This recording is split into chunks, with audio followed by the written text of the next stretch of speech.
Eu sou Catarina Sakai, psicóloga do IF Baiano, campus Senhor do Bonfim. Olá, sou Ramon Gomes, psicólogo do IF Baiano, campus Alagoinhas. Nesse podcast, nós vamos falar sobre como lidar com ansiedade, e eu confesso que já estou ansiosa para começar. Bem, já que está ansiosa, é um bom momento para já começarmos a falar disso, não é? Pois é, Ramon. Falar em público sempre me deixa com o coração acelerado, as mãos suadas, e às vezes eu nem consigo dormir direito pensando nisso. Catarina, veja só, você acabou de sinalizar importantes sintomas da ansiedade. Tá vendo aí que até mesmo a psicóloga pode sofrer com ansiedade? E você demonstrou preocupação com esse trabalho, pode ter tido pensamentos às vezes de fracasso ou de dificuldades com esse podcast e antecipou essas consequências ruins, mesmo que elas nem estivessem ocorrendo de fato. Verdade, Ramon. Minha ansiedade vem quando eu penso que não vou dar conta de fazer alguma coisa, que não vou me sair bem. Aí sinto uma pressão não só na minha mente, mas no meu corpo também. Afinal, pensamentos, sentimentos e reações corporais estão todos entrelaçados, um afeta o outro.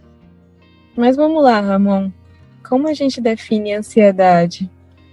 Bem, a ansiedade é uma emoção que faz parte naturalmente de nossa espécie e de muitas outras.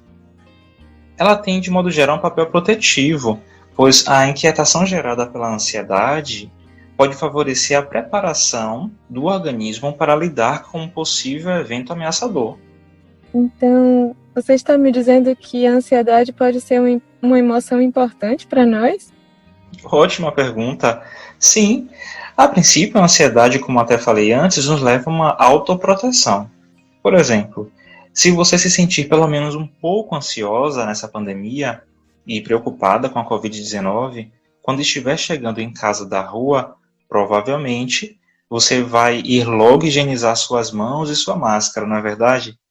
Esse comportamento pode de fato te proteger da contaminação graças à sua ansiedade.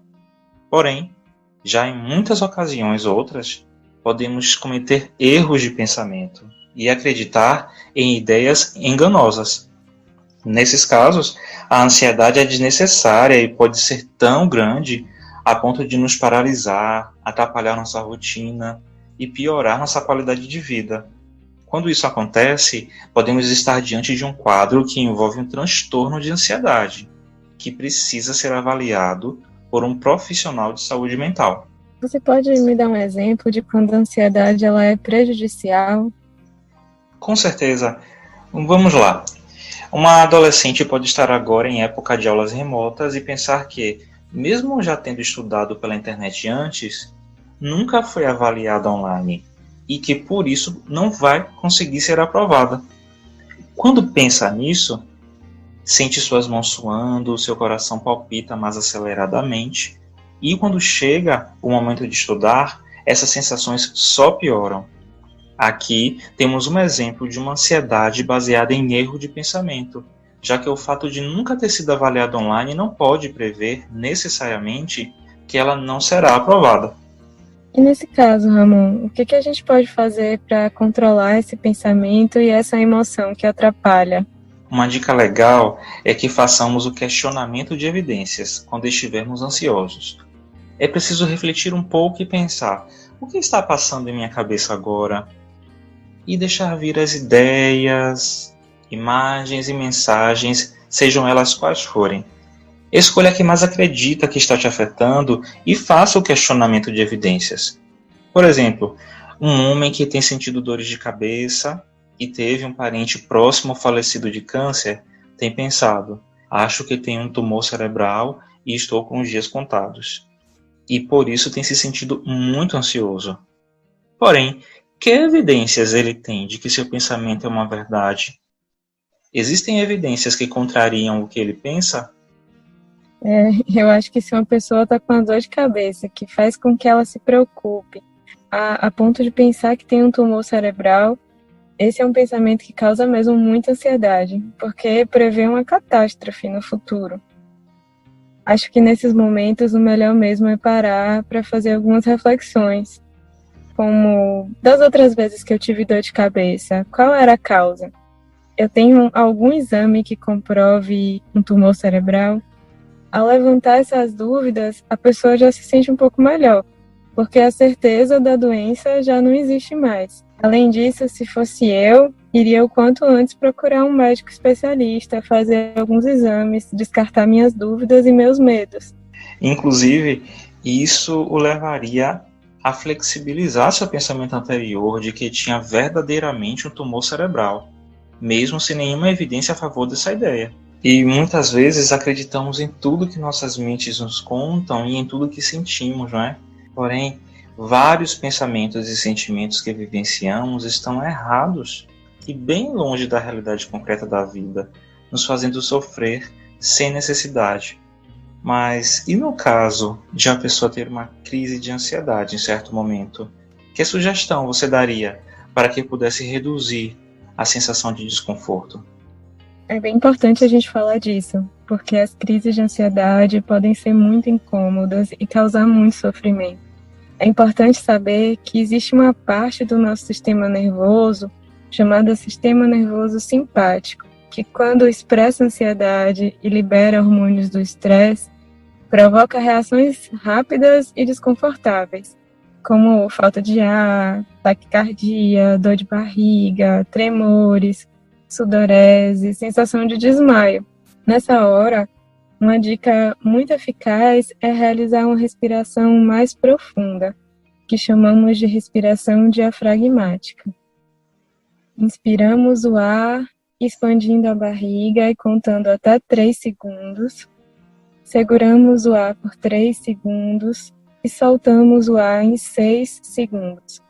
Repetimos isso algumas vezes até nos sentirmos melhor. É importante que a respiração leve o ar mais para a barriga do que para o peito, porque essa respiração mais profunda ela é mais eficaz para aliviar as reações da ansiedade. Lembro que tem um método que se chama Acalme-se, que é fácil de encontrar na internet e fala também sobre esse controle que podemos fazer pela respiração diafragmática. Nesse caso, a pessoa vai acionando o sistema nervoso parasimpático para controlar a ansiedade, não é isso? Isso. Nosso corpo sabe se regular. Ele faz isso o tempo todo. Por exemplo, quando a gente começa a jogar bola ou fazer outra atividade física, podemos perceber o coração acelerando bastante. E quando paramos, os batimentos voltam.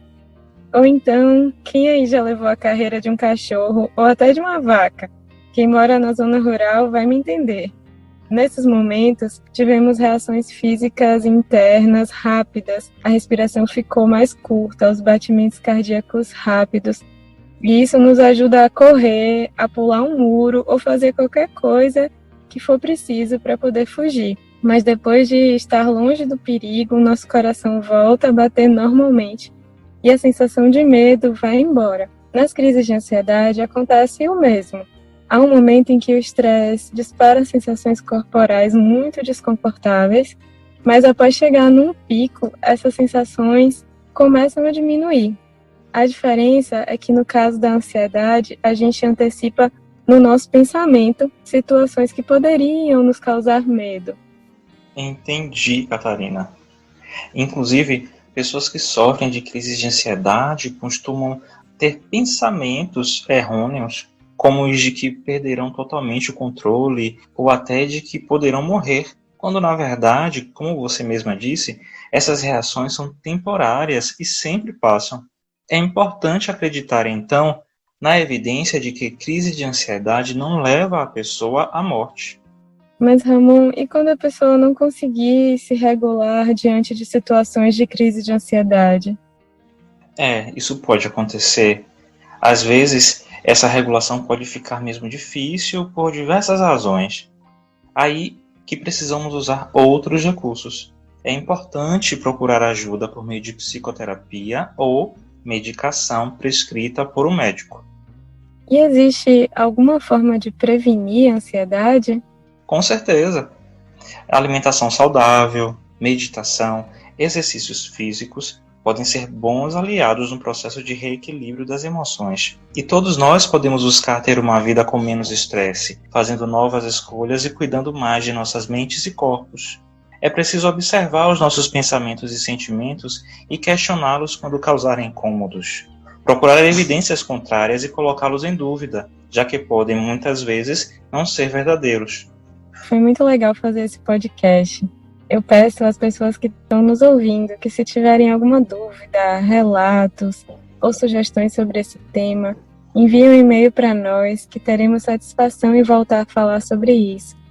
E caso observe que está vivenciando um nível de ansiedade grande, busque ajuda com assistência estudantil do seu campus ou na unidade de saúde mais próxima da sua casa. Obrigado a todos e até a próxima. Obrigada.